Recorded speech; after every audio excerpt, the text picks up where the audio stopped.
Hello, you wonderful people, and welcome to another episode of Not Too Comic Book. This being a show where I talk about TV shows that are adaptations of comic books. For today's episode, I'm going to talk about Kite Man, Hell Yeah, Season 1, Episode 3. A lot of really interesting things went down in this episode, so let's break it down. First and foremost, I did a little Googling in between episodes, and I found out that, first and foremost, Six Pack is actually a character from DC Comics. Once again, I'm underestimating, the show's going to pull out some deep cuts, because most people that were introduced in, the Harley Quinn series are big enough villains, and I'm like, oh, I recognize this person, I know this person. They're well-known Batman villains, or just villains in general, where I'm like, okay, I've seen them enough in, other adaptations that I'm well aware, but a lot of the people in this, I was like, no, Mo and Joe did not know they were from the comics. Six Pack is actually from the comic. Funny enough, his only weakness is sobriety, because that's where he starts realizing kind of the futility of his existence and stuff like that.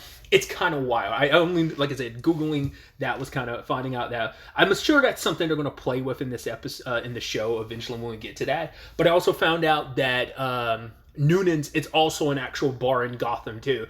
Even Sean Noonan, the bar guy, the guy who owned the bar, voiced by Jonathan Banks. Funny enough, he's a hitman in the comics, or a former hitman. So it's okay, feels perfect considering Jonathan Banks got that great voice for it, but also considering playing Mike in Breaking Bad, such Better Call Saul. I said Breaking Call Saul, but Better Call Saul. So it's just funny how that all works out. So just kind of some extended stuff of just once again pulling stuff from the comics, interestingly enough. But speaking of Six Pack, I love that he was overhearing Kite Man and Golden Glider role playing, and he brings up the whole lice thing because they're trying to do the student teacher thing, which is so interesting. Not to yuck anyone's numb. It's the stereotypical cliche role play thing, but it's where reality kind of blurs into that. It's kind of made that such an uncomfortable role play now, but nevertheless, because even she kind of had a break when he was ooh, check me for lice. She's like, whoa, lice, isn't it a grade school thing? And he's like, well, that's actually I think they do it in high school too. But it turns out Six Pack was over there getting off to it. He's like, I was here looking for peanut butter. He's like, but also for you to know, lice is usually checked by the nurse, which they adopted into their role play. So I was like, oh, that's actually wild. I mean, didn't kill their libido any. It was still full steam ahead, and I love that she was beating the crap out of him, calling him a perv. But yeah, so yeah, that was interesting open to the episode. Let's start off with some role play sex, but it's just kind of showing how much of a weirdo and freak that not just Kite Man but also Golden Glider is. So I thought that was fascinating. But Kite Man going through, he was on Golden Glider's laptop, which I think it kind of speaks volumes of their relationship. But the fact is, he also knows the password. I thought that would have been an issue, but he got into it no problem. Not unless she's the type of person, which Kite Man feels like he's the type of person that uses the same password for everything. But I don't know if Golden Glider would be. But the fact is, he knew the password, so she feels comfortable having him act. I look at that as the same thing. I probably look at that as even. I was about to say, would that be better or worse than like her being able to have access to your phone, the password to your phone? Which one would be more, what's the word I'm looking for? More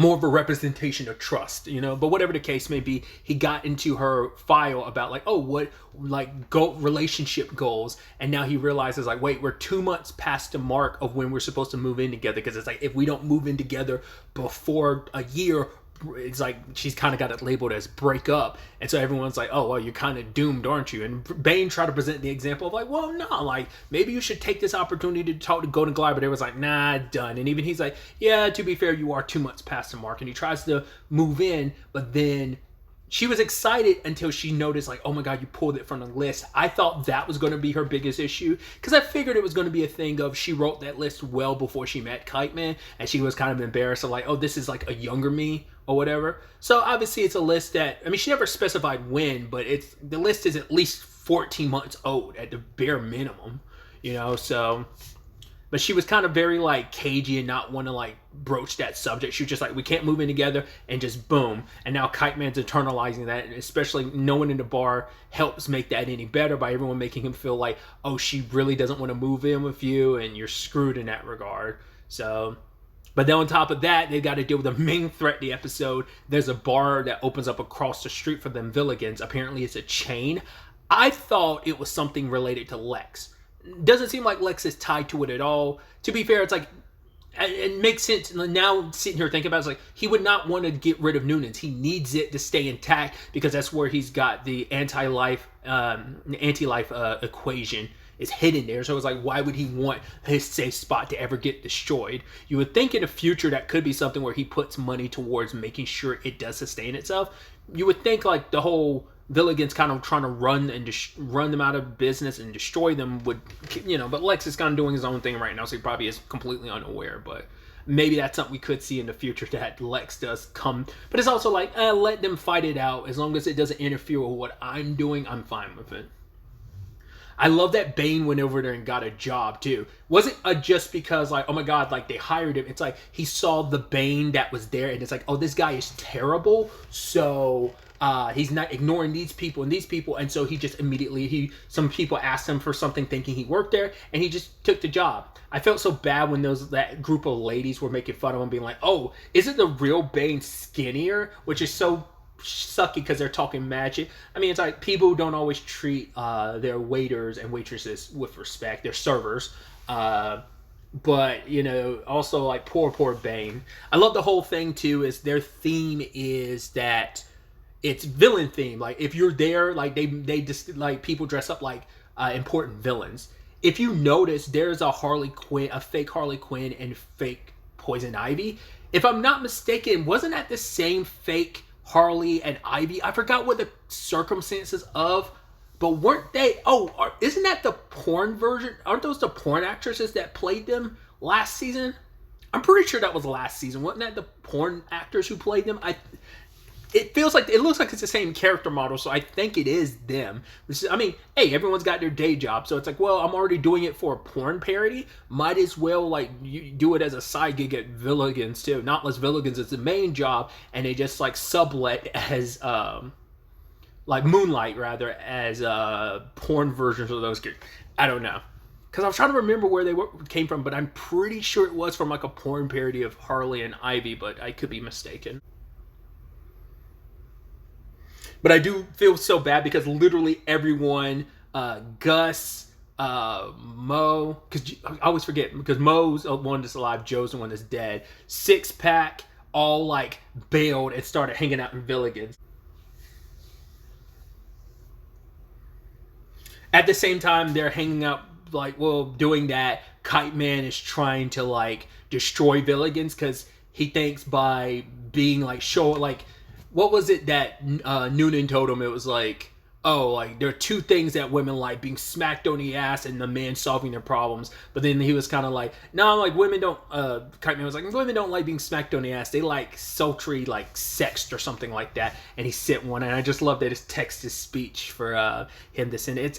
I don't know why it's like text to speech text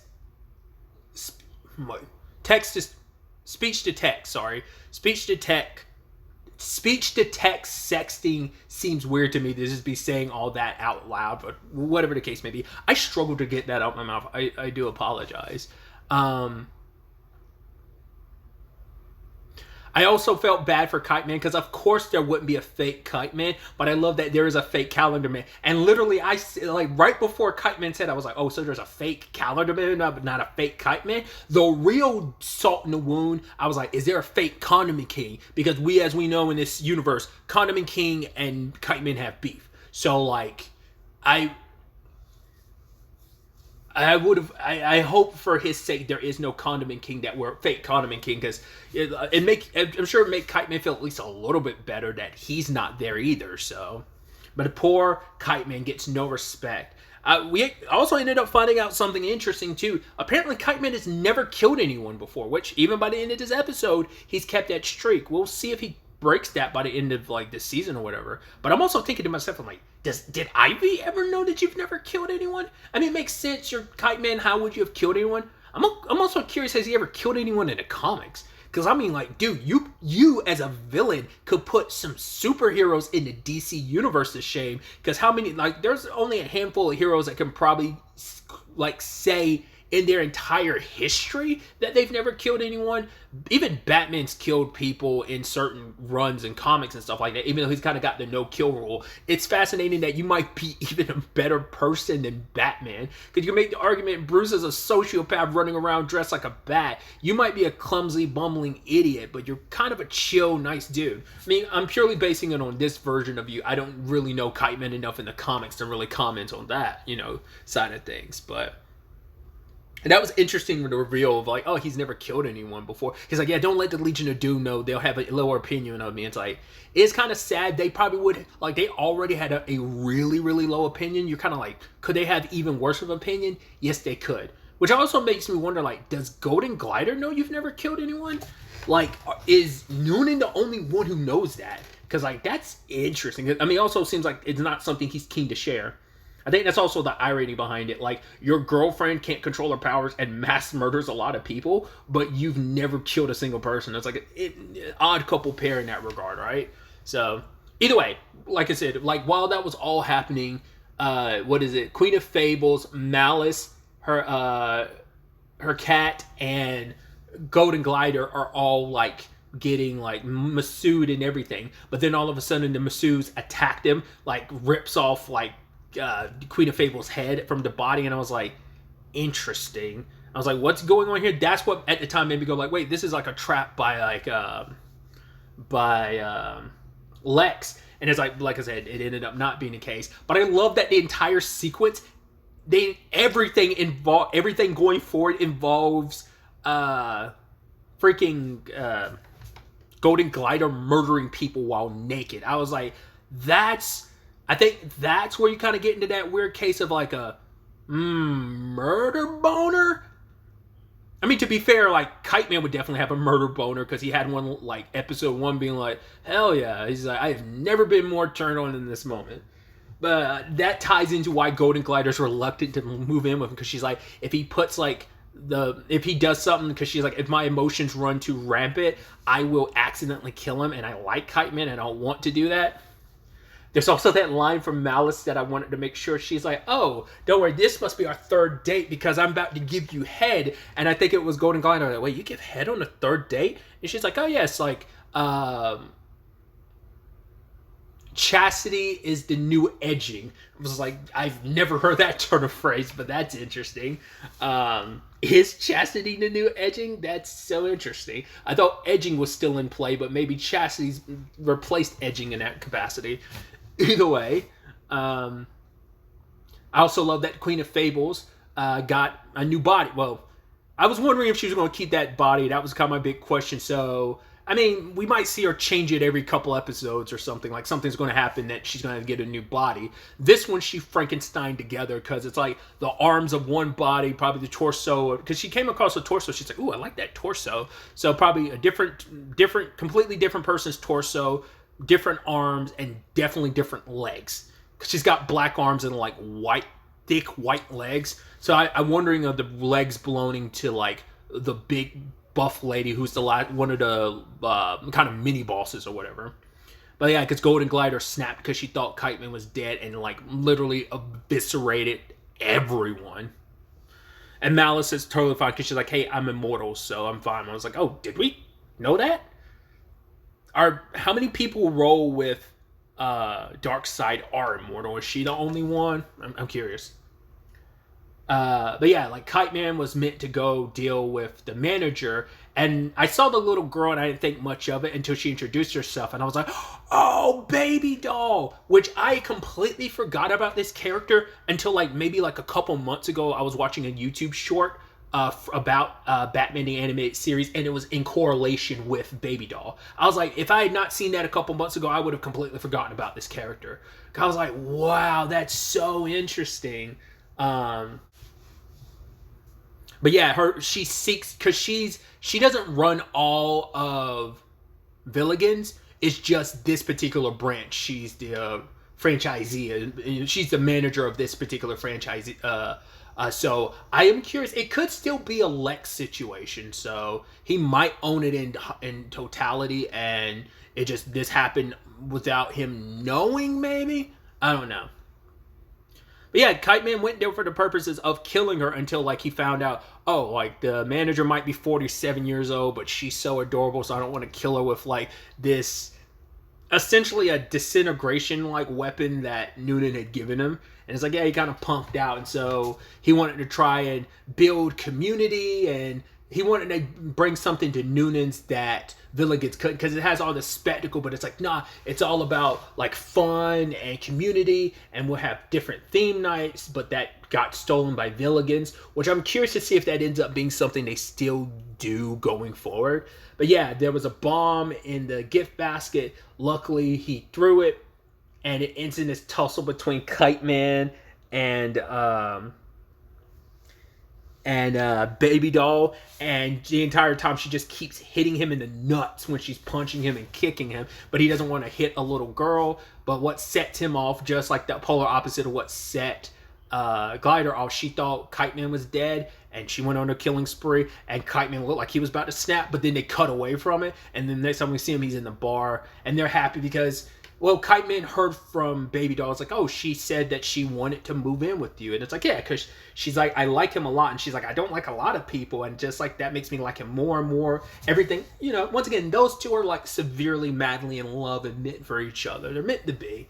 So she does the one knee thing just like he did earlier in the episode and invites him to move in, because she's like, right, I'm scared that I would kill you. And he's like, babe, I would rather be killed by you than be alive with anyone else. And she's like, oh my God, I would rather kill you than you be alive with anyone else. It's like, once again, match made in heaven, you fucking whack jobs, and I love you so much for it.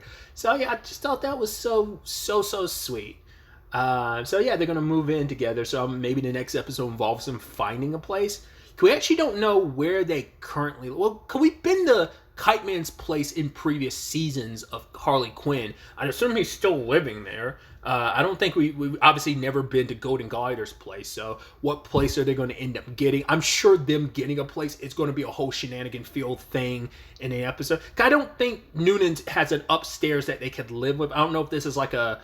bar downstairs, house upstairs type of place. It might be, but I'd assume it's going to be somewhere completely different. So I'm curious what kind of situation they're going to be involved in trying to get a place. But I also love the ending of the episode. Turns out the thing Kite Man wanted to tell her, I thought like, oh, you dropped a body, you killed Baby Doll. But no, it's just there's a video online of him beating the shit out of her. And I do love that her beatdown is happening off screen. And she made sure to use her kid voice being like, no, daddy, no. Almost like, oh, that's so fucked.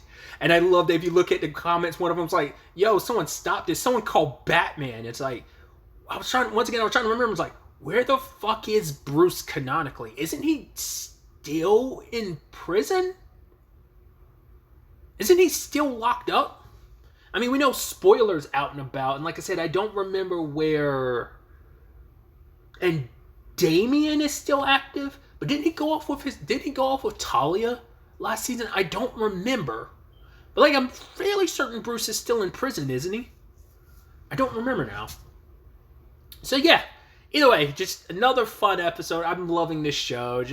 I love this universe, and I just like how wild and crazy, and just, it feels like, and maybe it's because like Harley Quinn can be bloody, but this feels like this is even bloodier than Harley Quinn. I mean, mainly I think because Golden Glider was dropping bodies like I said, eviscerating motherfuckers left and right in this episode. But it's like, definitely seems more gruesome and brutal than Harley Quinn. But maybe I'm also thinking like, I don't know, I feel like they didn't drop this many bodies in a single episode of Harley Quinn. Maybe in totality we're reaching up to that point. Probably not.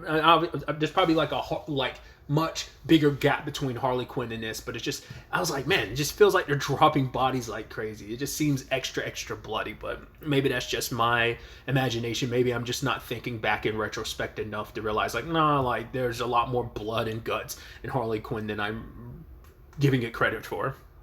Yeah, I'm very, very excited to see where all of this ends up taking us going forward into the next episode. But really, that's all I want to talk about. Till the next time we meet, be happy, be safe, live life to the fullest, and enjoy it. Good day and goodbye.